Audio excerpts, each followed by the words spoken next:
Shalom, selamat pagi saudara yang dikasihi Tuhan. Selamat memasuki hari yang baru di awal minggu ini. Kiranya saat ini saudara sekalian dalam keadaan baik dan diberkati Tuhan. Sebelum kita mendengarkan firman Tuhan dan renungan, marilah kita berdoa. Tuhan Allah Bapa yang Maha Kasih, kami sungguh bersyukur atas kebaikan dan kemurahan-Mu, ya Tuhan.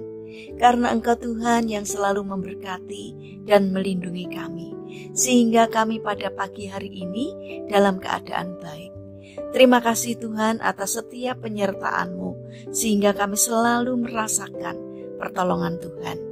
Jika saat ini kami akan mendengarkan firman-Mu, urapilah kami dengan Roh Kudus-Mu, agar kami dapat mengerti dan mempunyai pemahaman yang benar akan firman-Mu. Terima kasih Bapa. Di dalam nama Tuhan Yesus Kristus kami berdoa. Amin. Saudara yang dikasihi Tuhan, bacaan firman Tuhan saat ini diambil dari surat 2 Korintus pasal yang ketiga ayat yang kedua. Demikian sabda Tuhan. Kamu adalah surat pujian kami yang tertulis dalam hati kami dan yang dikenal dan yang dapat dibaca oleh semua orang. Tema renungan saat ini adalah bersaksi dengan bahasa kasih. Saudara yang dikasihi Tuhan, dalam autobiografinya, Mahatma Gandhi mengatakan bahwa pada masa sekolahnya, dia sangat tertarik kepada Alkitab. Hatinya tersentuh secara mendalam ketika dia membaca kitab Injil. Pada suatu hari Minggu, dia pergi ke gereja untuk mengikuti ibadah. Tetapi ketika dia memasuki gereja, penyambut tamu di gereja menolak memberikan tempat duduk kepadanya dan menyarankan supaya dia pergi dan beribadat bersama-sama orangnya sendiri.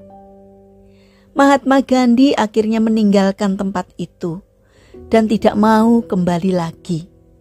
Dia berkata, jikalau orang Kristen mempunyai perbedaan kasta juga, lebih baik aku tetap menjadi orang Hindu. Saudara yang dikasihi Tuhan, terkadang tanpa kita sadari, perkataan dan perbuatan kita menjadi batu sandungan bagi orang lain untuk mengenal Yesus. Seperti pada peristiwa yang dialami oleh Mahatma Gandhi.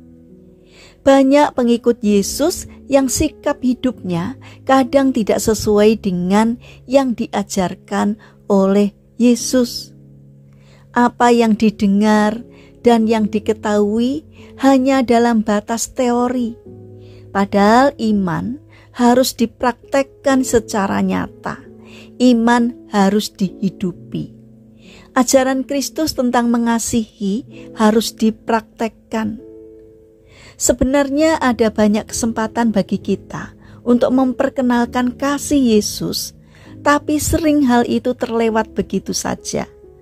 Sikap dan perkataan kasar terhadap pembantu atau sopir, sikap cuek dan acuh tak acuh terhadap penderitaan tetangga kiri dan kanan.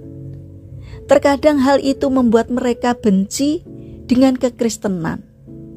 Padahal Yesus mengajak kita untuk berpikir, berkata-kata, bertindak dengan menggunakan bahasa kasih, agar semakin banyak orang mengenal dan menerima Yesus di dalam kehidupannya. Saudara yang dikasihi Tuhan, maukah kita menjadi rekan kerja Yesus untuk meluaskan kerajaannya di dunia ini? Kalau mau, mari kita wujudkan kasih kita kepada sesama kita secara nyata, sehingga mereka dapat menyaksikan kasih Kristus dalam diri kita. Mari kita bangun karakter mengasihi dengan cara mengubah pikiran, perkataan, dan perbuatan kita menjadi bahasa kasih, sehingga kehadiran kita dapat menjadi kehadiran Yesus di dunia ini. Mari kita berdoa. Tuhan Yesus yang baik, Ubahkanlah pikiran dan perkataan serta perbuatan kami, agar serupa dengan pikiran, perkataan, dan perbuatan-Mu dengan bahasa kasih. Agar setiap orang yang bergaul dan berhubungan dengan kami, setiap hari boleh mengenal dan merasakan kasih Tuhan yang mengalir melalui kehidupan kami. Sehingga melalui kehadiran kami, semakin banyak jiwa yang dapat kami persembahkan kepada Tuhan. Bapa yang penuh kasih, saat ini kami berdoa untuk bangsa dan negara kami, terutama kepada pimpinan negara kami, Bapak Presiden.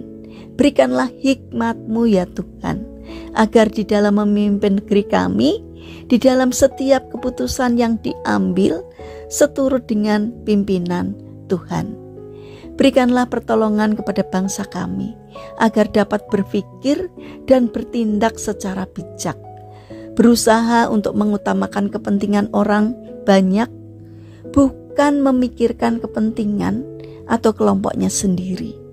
Kiranya Tuhan yang membimbing mereka, agar bangsa kami memiliki karakter yang baik, mempunyai budi pekerti yang luhur dan mulia, tidak mudah dipengaruhi oleh pihak-pihak yang tidak bertanggung jawab.